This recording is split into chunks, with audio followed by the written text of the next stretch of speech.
नमस्कार, आप देख रहे हैं सिटी पोस्ट लाइव। मैं हूं दीपक शर्मा। एक बड़ी खबर आ रही है। चिराग पासवान नीतीश कुमार के आवास पर पहुंच गए हैं सुबह सुबह और दोनों के बीच मीटिंग चल रही है। इस मीटिंग में खबर यह है, सूत्र बता रहे हैं कि इस पर चर्चा होगी कि लोजपा रामविलास पार्टी की ओर से जिस तरह से स्वतंत्र ढंग से चुनाव लड़ने की बात की जा रही थी, उससे कहीं न कहीं एनडीए को लेकर लोगों के मन में ऊहापोह की स्थिति हो रही थी और चिराग पासवान की भूमिका क्या होगी, इस पर भी सवाल उठ रहे थे। अब क्या हो रहा है, किन चीज़ों पर चर्चा हो रही है नीतीश कुमार और चिराग पासवान के बीच, इस बारे में जानकारी देने के लिए हमारे साथ हैं वरिष्ठ पत्रकार श्रीकांत प्रत्युष। हाँ दीपक, लगातार चिराग पासवान के तेवर तल्ख दिखाई दे रहे हैं। वैसे तो नीतीश कुमार के नेतृत्व में चुनाव लड़ने की बात वो करते रहे हैं, लेकिन उनकी पार्टी के लोग तो लगातार उनको मुख्यमंत्री बनाने का दावा पेश कर रहे हैं। अब तो उनका मुख्यमंत्री बनाने का पोस्टर भी शहर में लग गया है। तो ये नहीं कहा जा सकता कि ये महज संजोग भर है, ये प्रेशर पॉलिटिक्स हो सकता है।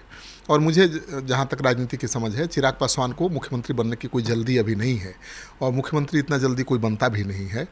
नीतीश कुमार भी मुख्यमंत्री बने थे तो एक मजबूत पार्टी बनाने के बाद बने थे। भले बीजेपी के साथ जाने के बाद उनकी ताकत और बढ़ गई, लेकिन बहुत दिनों से मुख्यमंत्री हैं। उनका अपना एक निश्चित वोट बैंक है और बिना उनकी अनुमति के उनकी कुर्सी पर बीजेपी जब नहीं बैठा सकती है किसी को, तो फिर चिराग पासवान कैसे दावा कर सकते हैं। लेकिन चिराग पासवान यंग हैं, होनहार हैं, उनका राजनीतिक भविष्य है और वो प्रेशर पॉलिटिक्स कर रहे हैं और हर नेता को करना चाहिए, करता ही है। चिराग पासवान को पता है कि कैसे प्रेशर बनाया जाता है और कैसे अपना हक लिया जाता है, वो हमेशा दिखाते रहे हैं। और चिराग पासवान का स्ट्राइक रेट भी बहुत अच्छा है, लोकसभा चुनाव में तो सबसे अच्छा है और उसी आधार पर वो 35 से ज़्यादा सीटों की मांग कर रहे हैं। लेकिन नीतीश कुमार बीजेपी के साथ हैं तो 35 सीटें देना बीजेपी के लिए अभी संभव नहीं है। पिछली बार तो बीजेपी 15 से ज़्यादा सीट देने को तैयार नहीं हुई और चिराग पासवान अकेले लड़ गए, लेकिन बीजेपी को नुकसान नहीं पहुंचाया, जेडीयू को नुकसान पहुंचाया। उनके मन में कहीं होगा कि भाई जेडीयू के चलते उनको सीटें नहीं मिल पाई, तो जेडीयू के हर सीट पर उम्मीदवार खड़ा कर दिया और ज़्यादातर उम्मीदवार बीजेपी के बागी नेता थे। नीतीश कुमार को लगा कि ये तो बीजेपी का खेल है, चिराग पासवान को आगे करके उनको हराने की कोशिश है और यहीं आगे चलकर गठबंधन टूटने का कारण भी बना। नीतीश कुमार इसी वजह से जेडीयू को आरजेडी के साथ चले गए थे और फिर जब आ गए हैं बीजेपी के साथ और चिराग पासवान तो मजबूती के साथ उनके साथ खड़े दिखाई दे रहे हैं। चिराग पासवान समझदार हैं, वो नीतीश कुमार का विरोध करके एनडीए में मजबूत नहीं रह सकते, वो नीतीश कुमार के भरोसे में लेकर ही मजबूत बने रहेंगे। तो बीजेपी पर प्रेशर बनाने के लिए उनकी पार्टी लगातार कोशिश कर रही है और चिराग पासवान नीतीश कुमार से भी संबंध सुधारने में लगे हुए हैं। नीतीश कुमार के घर पहुंचे हैं अभी चिराग पासवान, एक अन्य मार्ग में उनकी मीटिंग चल रही है। तो हाल के दिनों में जो कन्फ्यूजन पैदा हुआ है, कई तरह की चर्चा है बाज़ार में कि चिराग पासवान जनसुराज के साथ, कांग्रेस के साथ मिल के चुनाव लड़ सकते हैं, क्योंकि कांग्रेस पार्टी के तेवर भी तल्ख हैं और कांग्रेस पार्टी भी तैयारी कर रही है सभी सीटों पर। जनसुराज के प्रशांत किशोर भी तैयारी कर रहे हैं और उनकी धमक दिखाई दे रही है हर तरफ। तो ये कयास अटकलें लगाई जा रही हैं कि बिहार की राजनीति में एक नया राजनीतिक समीकरण बन सकता है। कांग्रेस पार्टी जनसुराज और एलजेपी के साथ मिलकर चिराग पासवान को सीएम प्रोजेक्ट करके चुनाव लड़ सकती है। तो ऐसे में जेडीयू की चिंता स्वाभाविक है और शायद इसीलिए चिराग पासवान की बैठक आज चल रही है नीतीश कुमार के साथ।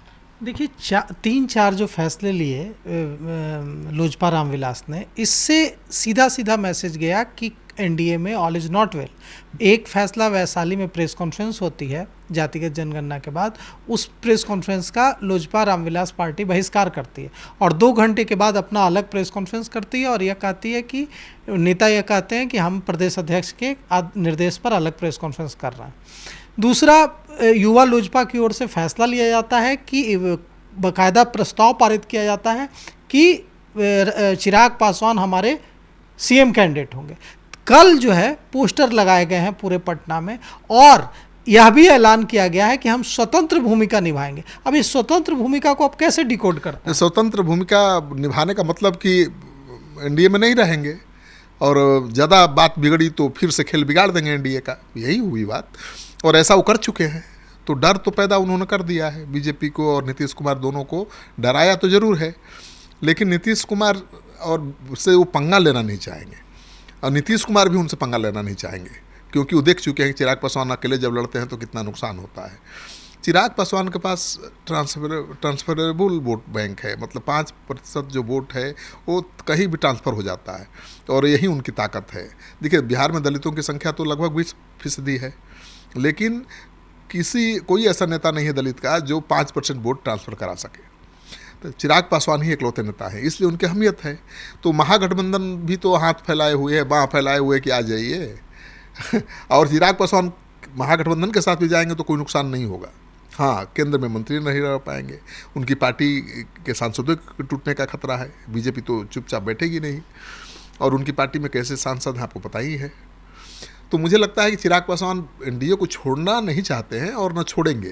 वो अपना हक लेना चाहते हैं, अपने राजनीतिक हक लेना चाहते हैं, पर्याप्त सीटें लेना चाहते हैं, मनपसंद सीटें लेना चाहते हैं और इसलिए वो दबाव बना रहे हैं और दबाव का असर दिखाई दे रहा है। मुख्यमंत्री नीतीश कुमार से बातचीत चल रही है, मतलब नीतीश कुमार मध्यस्थता कर रहे हैं, उनको मनाने की कोशिश कर रहे हैं। वो मान भी जाएंगे, लेकिन सीटों पर ज़्यादा कॉम्प्रोमाइज़ नहीं करेंगे। जो सूत्र बता रहे हैं कि 25 से 28 सीट तो निश्चित रूप से उनको चाहिए, 35-40 सीटों की मांग कर रहे हैं, लेकिन वो 28 से कम पर नहीं मानेंगे। तो 28 सीटें देने के लिए नीतीश कुमार को भी सेक्रीफाइस करना पड़ेगा, बीजेपी को भी अपने हिस्से की कुछ सीटें छोड़नी पड़ेंगी, क्योंकि जीतन राम मांझी भी तो हैं और उपेंद्र कुशवाहा भी हैं, उनकी भी मांग बहुत बड़ी हो जाएगी। मुकेश सहनी की बात चल रही है बीजेपी से, मुकेश सहनी को भी एडजस्ट करना है बीजेपी में, एनडीए में, तो उनके लिए भी कुछ सीटें चाहिए। तो कहा जा रहा है कि चिराग पासवान को मनाने के लिए पहल कर दी है एनडीए ने और ये पहल साफ दिखाई दे रही है। चिराग पासवान अगर मुख्यमंत्री आवास में पहुंचे हैं और कल ही उनका पोस्टर लगा था, उनको बतौर मुख्यमंत्री के रूप में प्रोजेक्ट किया गया था जिलाध्यक्ष द्वारा, कोई आम कार्यकर्ता द्वारा नहीं।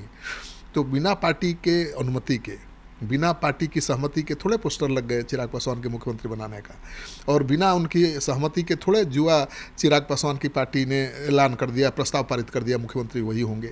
और वो भी कह चुके हैं सबसे पहले कि बिहार मुझे बुला रहा है, बिहार में बड़ी भूमिका निभाना चाहता हूँ। तो संकेत तो पहले चिराग ने ही दिया और उनकी पार्टी अब लगातार बढ़ चढ़ कर उनको मुख्यमंत्री के रूप में प्रोजेक्ट कर रही है। तो नीतीश कुमार के लिए मुख्यमंत्री कुर्सी बहुत अहम है, वो कुर्सी अपनी बचाए रखने के लिए, सेफ रखने के लिए चिराग पासवान को मनाने की कोशिश करेंगे। और अगर चिराग पासवान एक अन्य मार्ग में पहुँचे हैं तो मुझे लगता है कि उसी सिलसिले में बातचीत हो रही होगी।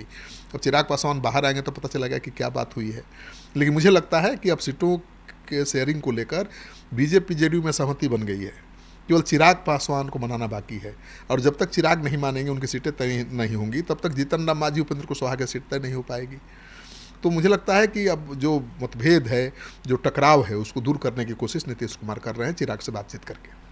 तो लगता है कि इस बार चिराग पासवान विधायक बनकर ही मानेंगे। उन्होंने इशारा दिया था सिटी पोस्ट लाइव के सवाल पर ही कि खूब ठठाकर हंसे भी थे कि जब उनसे सिटी पोस्ट लाइव ने पूछा था कि आप विधायक कब बनने जा रहा है, तो लगता है उन्होंने ठान लिया है, इस बार विधायक बनने की ठान ली है।